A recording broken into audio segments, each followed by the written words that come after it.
Welcome to Hip Hop Now Podcast. If you're from the future, you know what to do. Get your ass out of here. Don't disrespect the legend. Hip hop is here to stay. Let's get right into the business. What up, y'all? I am your host, Vegas, and this is Hip Hop Now Podcast, a podcast specifically designed to keep you caught up on all things hip hop music and culture that happened throughout the week. Big shout out to the supporters over at patreon.com/hiphopnow. And if you would like to become a supporter of this podcast, a producer of this podcast, get some insights, some perks here and there. It ain't crowded over there, but everything is appreciated. Visit the link in the description of this episode.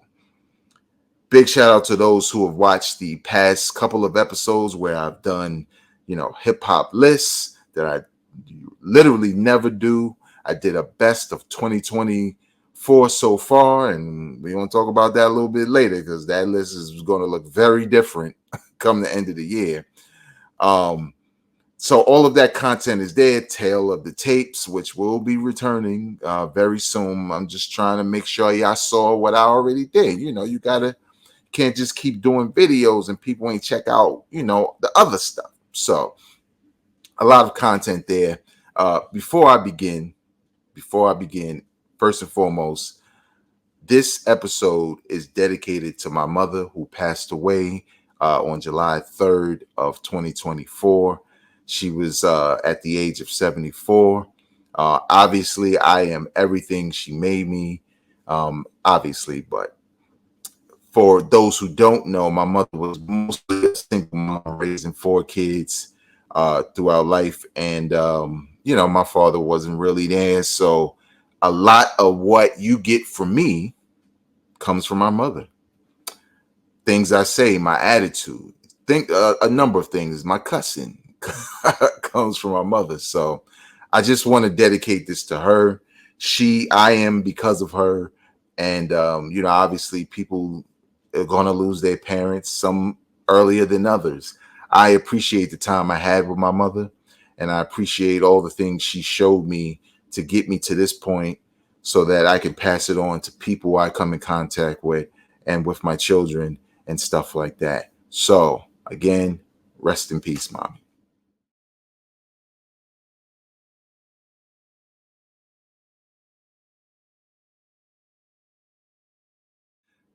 Now, getting into the business area here, big shout out to hiphopdx.com, allhiphop.com, and Brosier for Heads, sometimes random social media dude who posts hip hop, YouTube, and a couple of places where I get some of my stories from. Let's get right into the business. So I took a week off.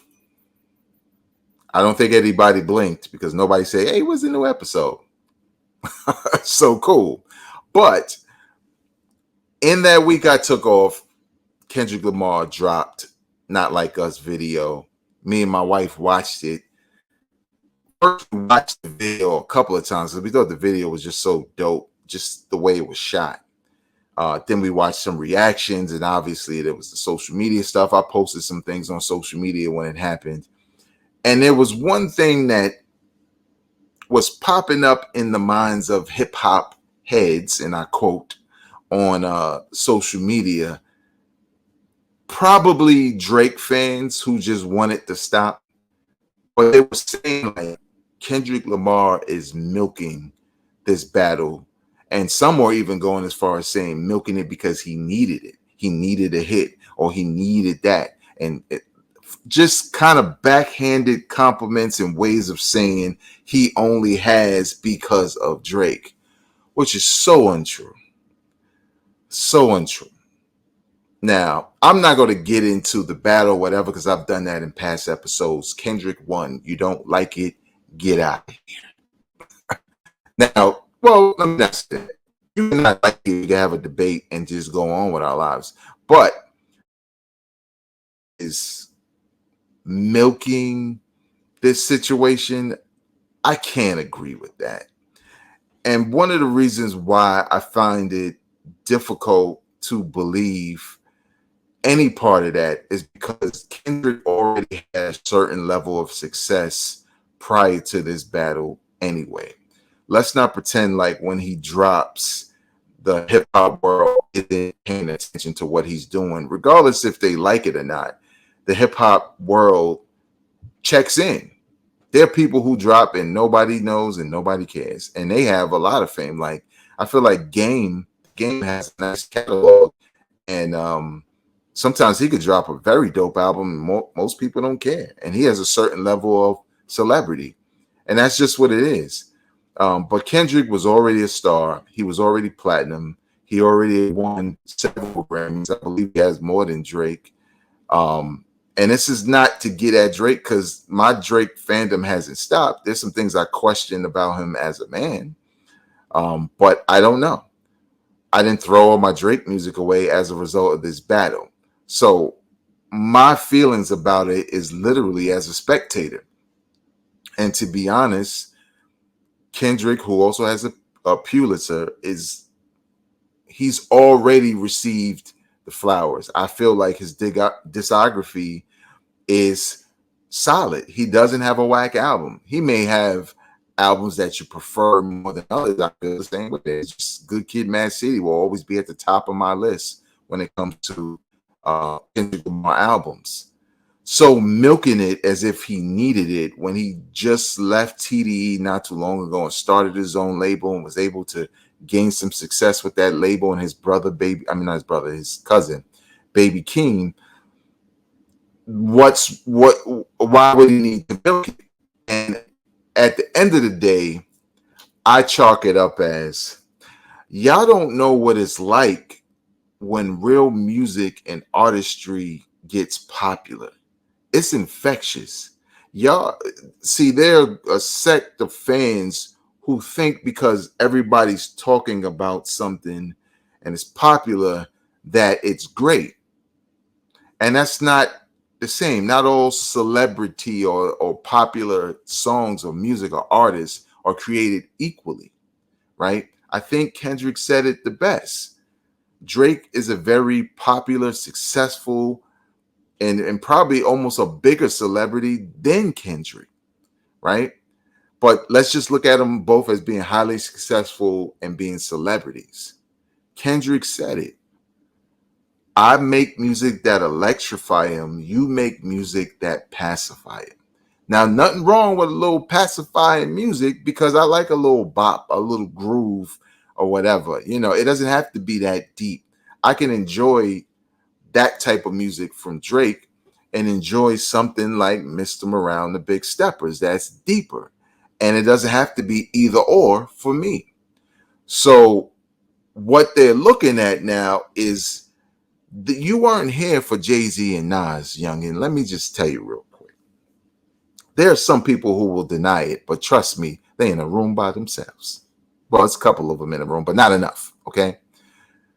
Jay-Z was king of New York at this point.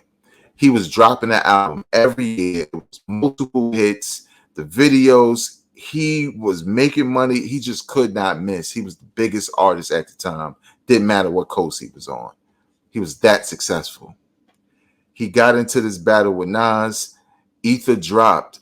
And because it was so earth-shattering, everything that was being said, and because it was Nas that was doing it, that's the difference. It's who's doing it. It's not exactly what's being said, whether it's true or not. It's because it's Nas. It's the guy.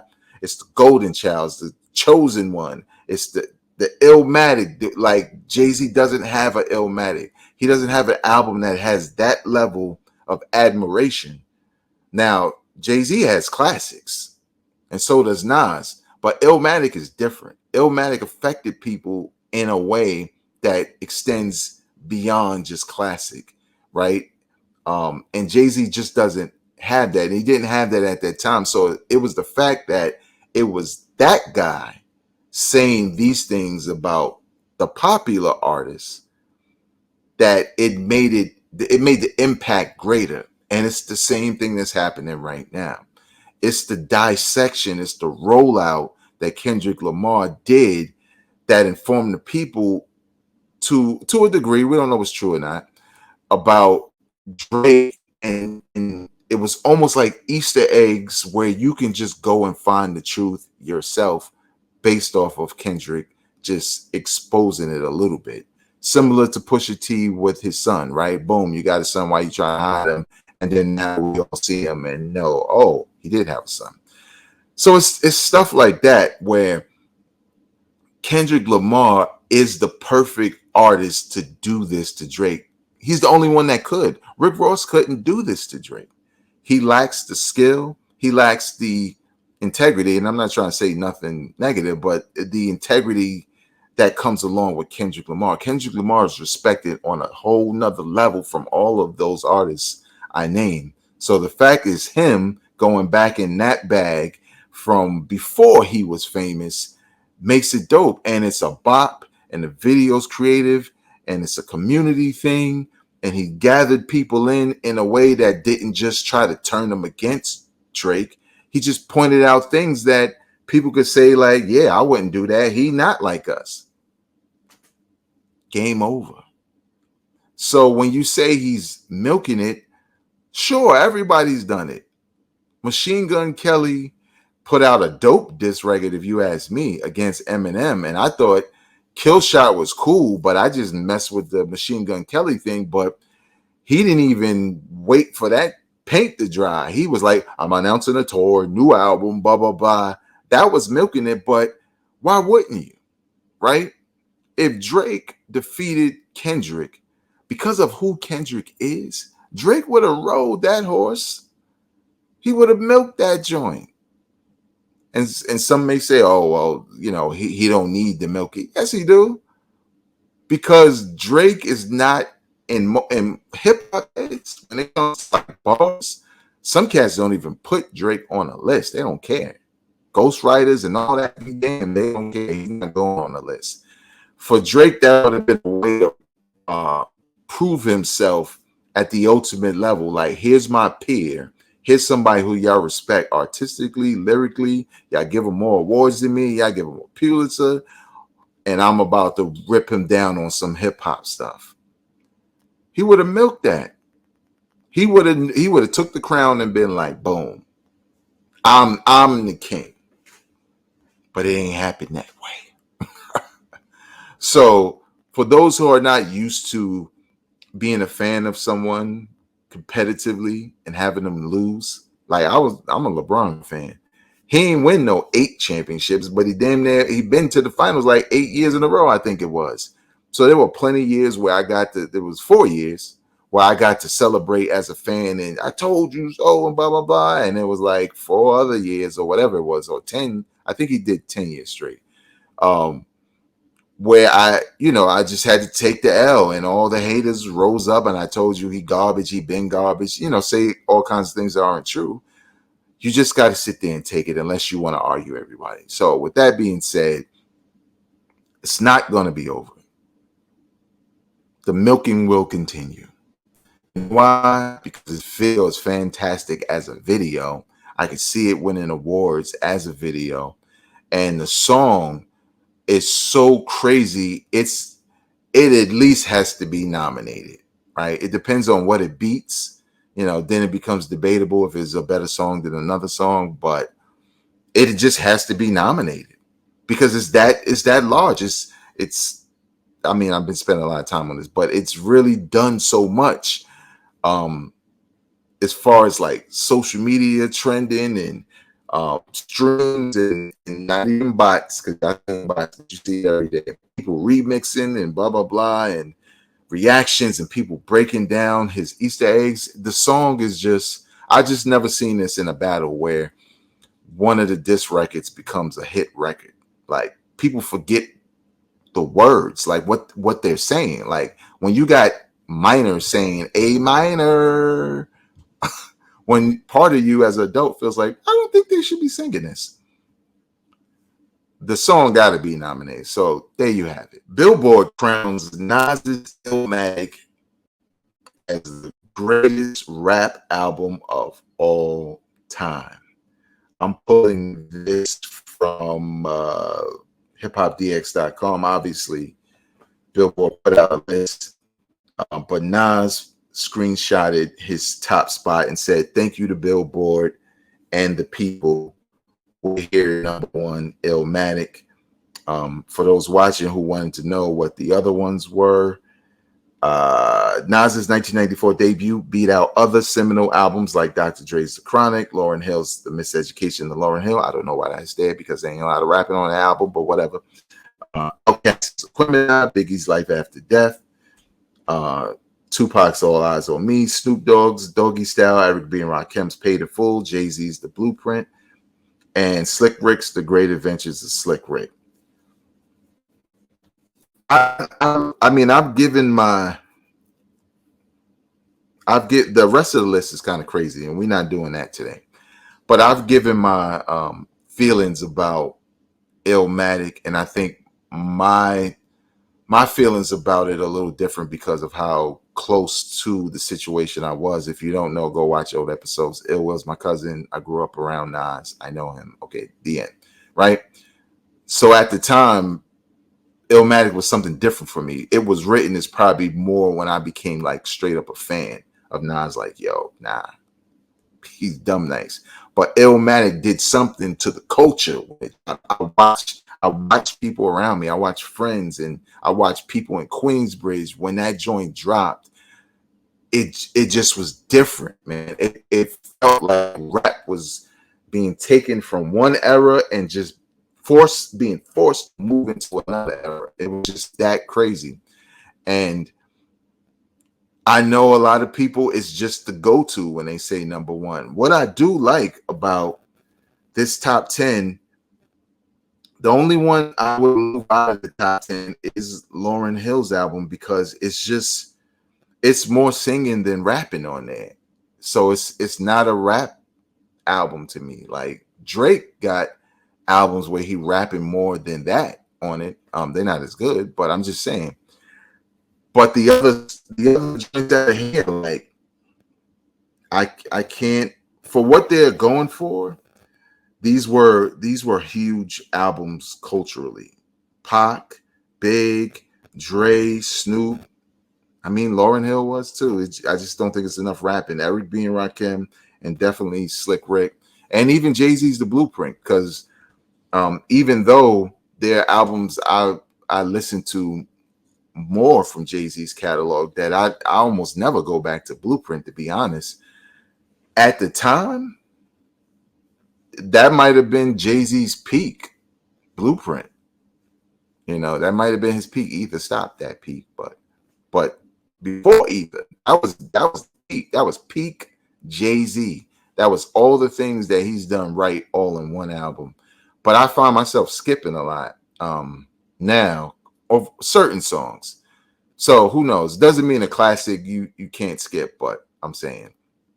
So I don't know. Do you feel like Nas's Illmatic is hands down the number one rap album of all time? I know a lot of old heads who may not agree. Like honestly, I would take out Lauryn Hill and put Run DMC's Raising Hell in there, right? Like Run DMC got to be in the top 10. They have to be. You know, one of those groups, Run DMC, NWA, or Public Enemy. Pick one of those three need to be in there. But this was a staff list at Billboard, and in some ways, I think they got a lot right in the top 10. But as you go outside of the top 10, it gets really murky and it gets really funny. So these lists, I get why they do them. I don't get as upset as I used to because it's a bunch of different opinions and you don't know the demographic of age, the makeup of the people on staff, because they say staff and you think music, they know what they're talking about. But in some cases, I mean, it could be a younger staff and this is the list. Whereas you would think there would be more, you know, Kendricks and people like that in there. So I don't know, man. Do I feel like Illmatic is the greatest hip hop album of all time? I don't think so. I think some of those albums, even though the beats were crazy at the time, I feel like there are albums that were just more polished body, a body of work that was more polished, right? Illmatic was a collection of songs. It just so happened that it was this young MC with this style, and he was nice, and he had some of the greatest hip hop producers at that time all producing on this one album. Whereas there are albums produced on this list, like Doggy Style, produced primarily by one guy and maybe some dad stuff, but it's just so cohesive sonically how it was laid out. So, and yeah, like I mean, you could even put the Woo in here rather than Lauryn Hill's album. So, I don't know. What do y'all think? Illmatic #1 again. Not surprised. Leave your comments in the comment section below. And lastly, so y'all, this was like the gift and a curse of a show to have to do, mainly because what is today? July 13th, July 12th, 2024. We got Eminem dropping an album that's a Slim Shady throwback called The Death of Slim Shady Coup de Grace. We have Common and Pete Rock teaming up to drop an album. What is it? The Auditorium Volume 1, which is a nice Easter egg. The Auditorium. We heard the singles.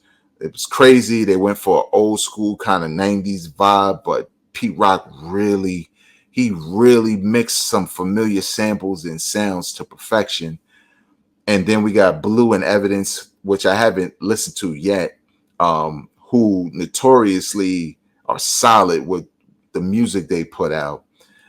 LL putting out a new single produced by Q-Tip that's just flawless. Like, it's a great time for hip hop.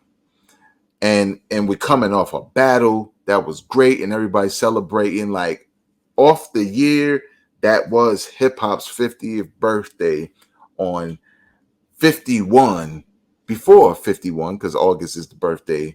We just getting all of this stuff that speaks to hip hop and bars and real music that matters, right? Real, you could tell the artist thought about it. None of the fly by night, I'm gonna name the same things. I'm gonna have a stupid hook and I'm gonna twerk, or I'm gonna just throw money at the camera.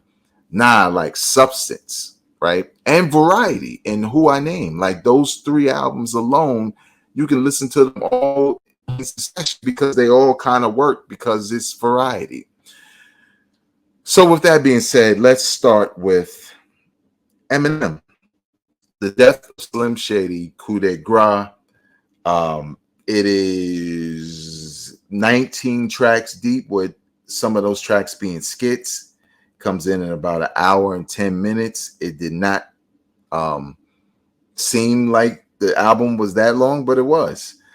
And my verdict up front is I am pleasantly surprised. Pleasantly surprised. Now, as a hip hop fan, I love concept albums.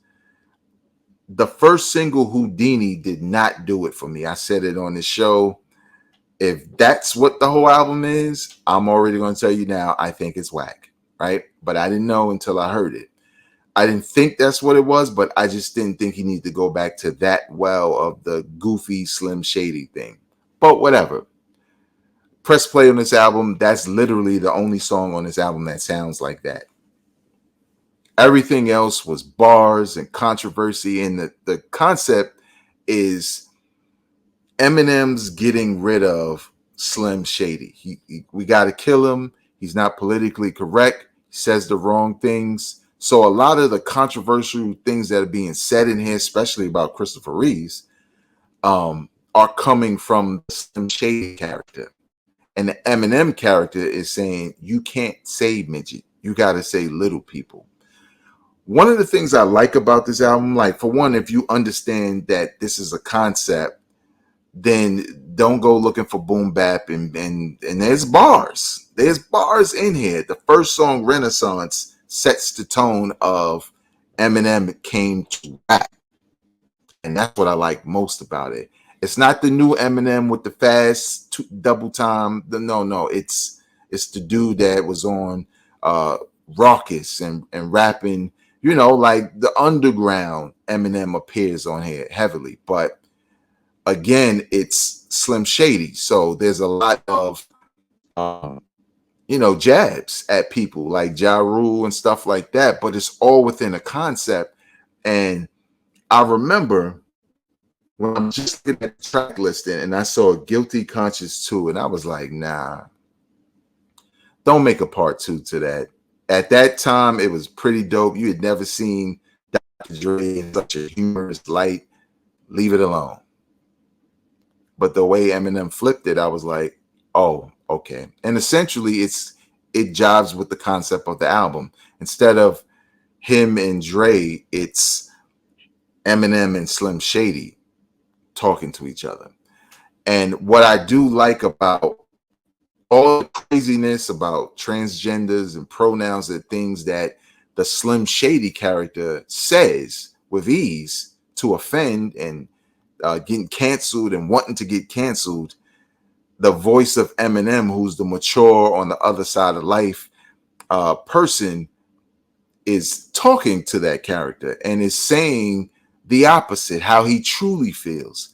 So it was a very clever way to be the Eminem he was that was really offensive, but teach people that that wasn't right, and we just want to put this character to bed once and for all. So I really like it from a concept standpoint. There's some tracks where I was like, yo, this beat is hot and Eminem spitting. And I'll just say this. If you are a Eminem fan, I think you're going to love this album.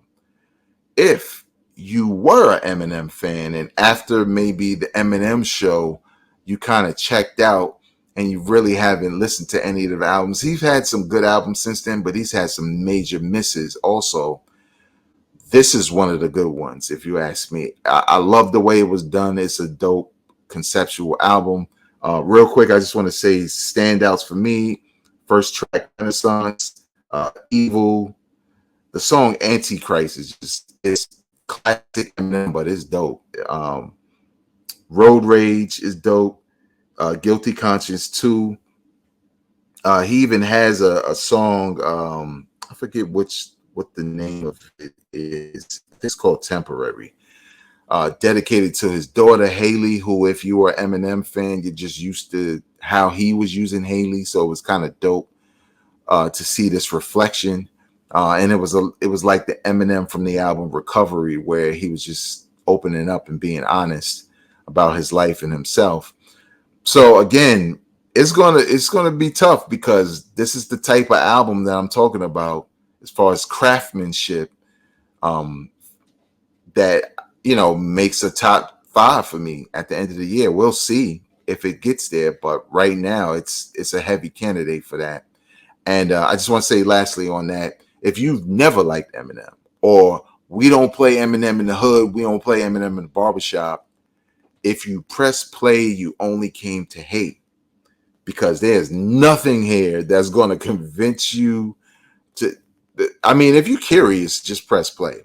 But there's nothing here that's going to convince somebody who's never got into Eminem to now get into Eminem.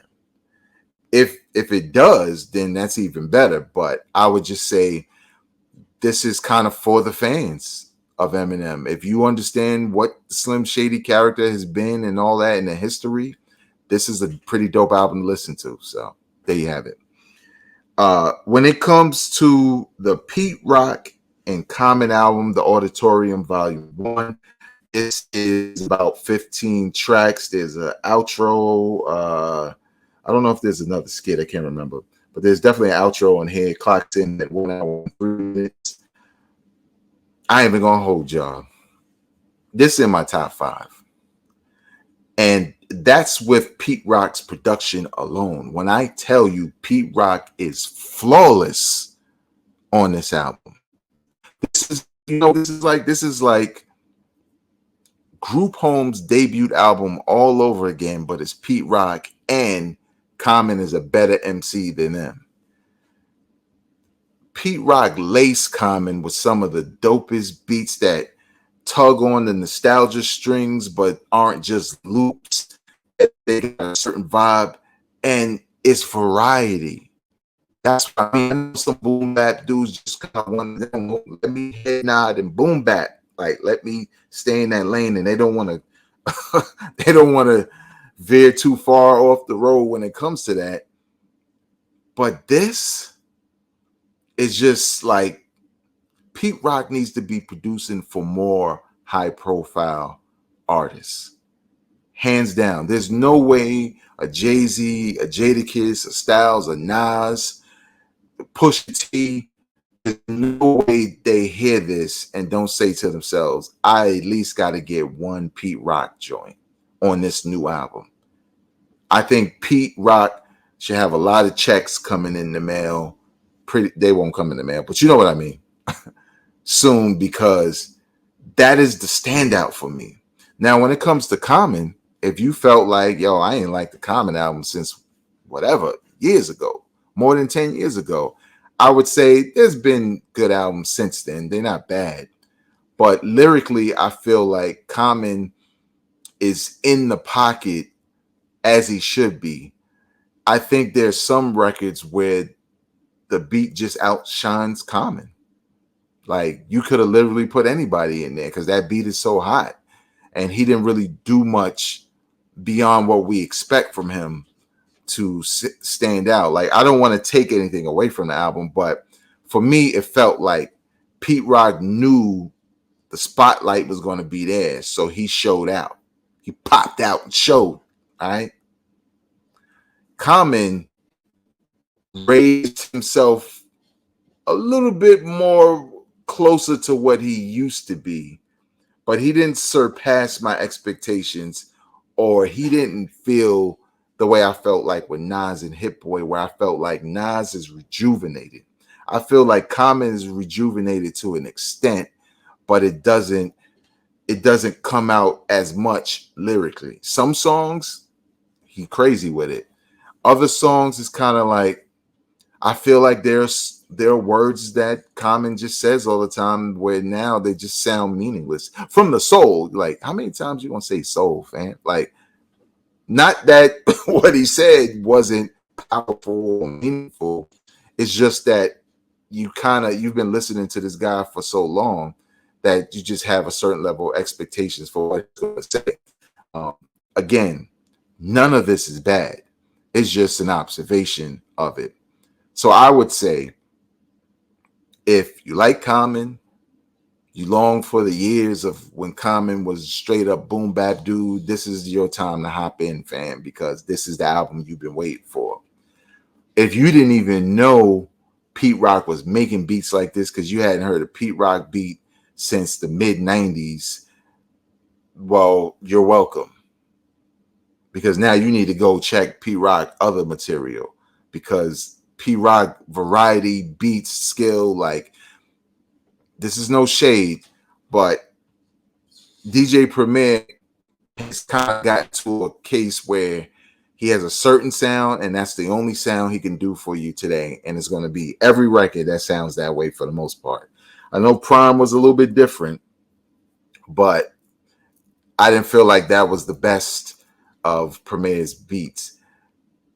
Pete Rock make beats now that make me wonder, some of these new beats rival old beats, old classic beats he made. Like, it's that good. So there you have it. 2 dope hip-hop albums, very different listings that, if you're interested, I suggest you check out. They will definitely be in my top of the year, hands down. They're that impressive to me on different levels. So have you heard these albums? What do you think about them? Leave your comments in the comment section below on YouTube. Trying to get to 500 subscribers. We almost there. We about halfway there. So like, subscribe, comment if you got some thoughts, but most importantly, share it with people you know enjoy this kind of content. If you're listening on the audio side and you feel the same way, share it on your social media platforms. I just did 2 reviews real quick. I listened to those albums like 3 times a piece. Anybody on the fence with Eminem or Pete Rock and all of that, yo, let them know. Here, check this review. All right? Until next time, y'all, I'm not a critic. I'm a fan. Peace.